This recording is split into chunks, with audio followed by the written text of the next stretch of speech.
মোদির ভারত প্রতিনিয়ত সামরিক শক্তি বাড়াচ্ছে। প্রতিরক্ষা বাজেট, আকাশচুম্বী অস্ত্র কেনার হিড়িক, যুদ্ধবিমান, মিসাইল এবং পরমাণু প্রযুক্তির আধুনিকরণ সবকিছু মিলে তৈরি হচ্ছে এক অপ্রতিরোধ্য সেনা শক্তি। প্রশ্ন হচ্ছে, এই সামরিক প্রস্তুতির উদ্দেশ্য কী?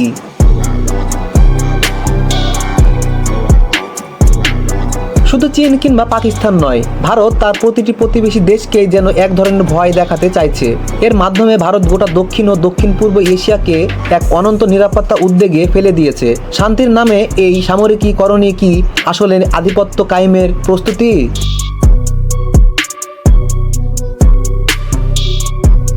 আন্তর্জাতিক মঞ্চে ভারত নিজেকে বড় গণতন্ত্র, উন্নয়নশীল দেশের বন্ধু, আঞ্চলিক শান্তির দূত হিসেবে উপস্থাপন করে। কিন্তু এই কূটনৈতিক মুখোশের নিচে লুকিয়ে আছে এক চতুর এবং সুপরিকল্পিত আধিপত্যবাদ।